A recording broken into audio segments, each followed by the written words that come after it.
You're this perp back with another video, and in this video I'll be talking about the season 2 premiere of Chucky. Man, so if y'all really enjoy this content, make sure you hit the thumbs up to let me know that you want to see more content like this. But Chucky is back. He's back for round 2, and there's some interesting things going on. There's some things that kind of have me scratching my head a little bit with certain decisions being made with certain characters, and we're going to get into all of that in this review. So stay tuned, get yourself comfortable, and let's dive into this episode. So this episode starts off where Andy is driving all those truck full of good guy dolls, and he's trying to get rid of them. But they obviously, these Chuckies kind of have their own personalities.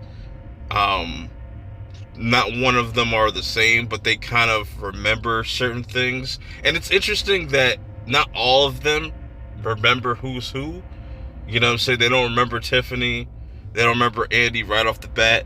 But I like Bald Chucky. I feel like Bald Chucky should have been like the main villain. I feel like, yes, Bald Chucky should be the only one that lived and survived that whole entire crash, because Andy pretty much drives, after shooting off the Tiffany doll's head off through the neck, which was just a crazy scene, really dope and gory. He drives the van, or like the UPS truck, over this cliff. You know what I'm saying? They don't show you his body, so they just make you think that he's dead. I think he's going to come back at some point at the end of the season to finish what he started. Because to kill Andy off camera, that would just be so stupid, and it would just really make the fans of the show, or just the fans of Child's Play, extremely upset. So I don't think that they would kill off Andy right off the bat. Then they jump over to Jake and Devon, and it's really sad what's happened to both of these characters from the previous seasons. So they're pretty much both orphans. Chucky has killed both their parents. They kind of have to go their separate ways. I think they said they live like 2 hours away from each other. Keep that in mind. So yeah, and then we get a bit of a time jump. It's like a 6-month time jump. You would have thought it was a year. That's what it kind of felt like. And it's Halloween night. It's Salem, New Jersey. This is where Jake now lives. And I really like how they set up the scene. It really reminds you of Halloween. They even kind of do their own kind of rendition of the John Carpenter's Halloween theme, which was really dope. And then when Jake kind of gets spooked out by this trick-or-treater that looks like Chucky with clown makeup on it, it's really terrifying. I think out of everything in this episode, that is the most terrifying kind of look.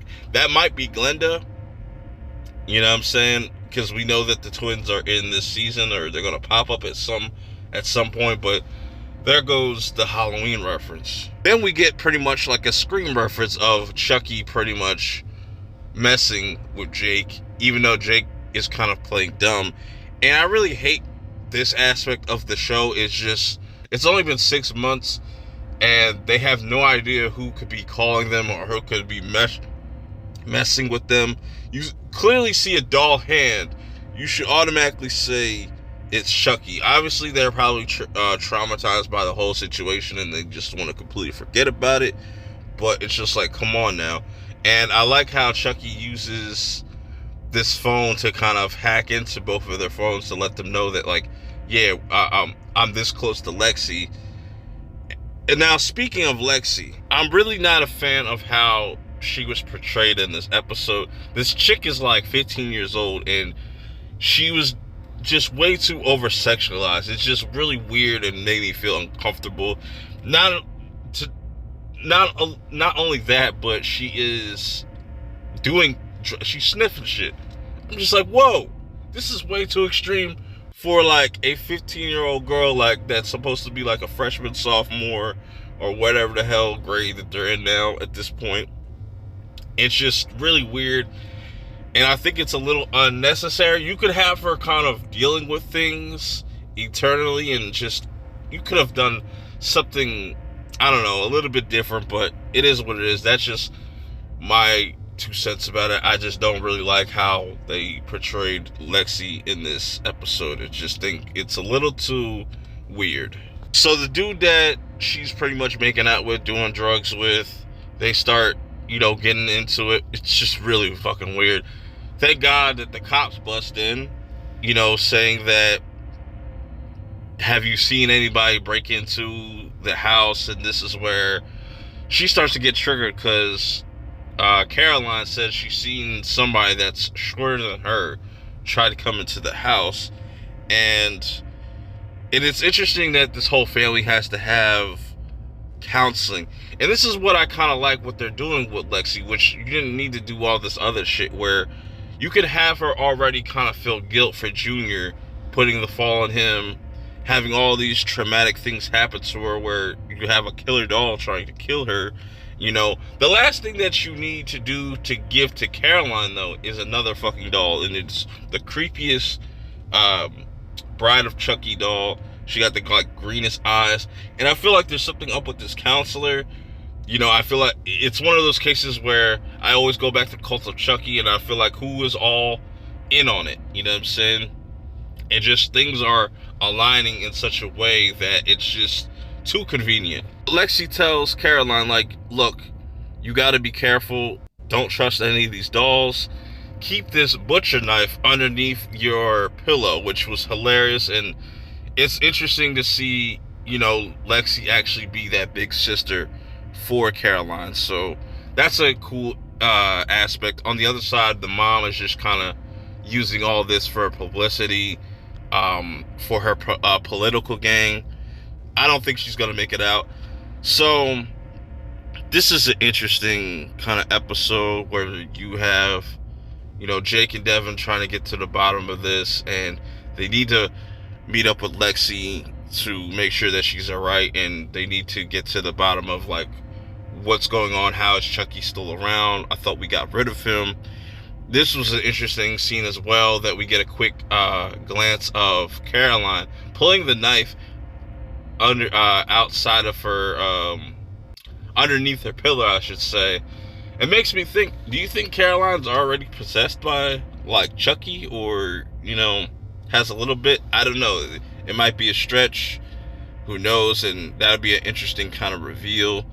So things are going really bad for Lexy. She just can't seem to really cope with this whole situation of Chucky possibly being back. So she kind of goes to the bathroom and does her thing. Meanwhile, Caroline gets a knock at the door, and it's Chucky. And it's one of, I think his name was Gary, and he's Jake's foster brother, little brother, or something like that.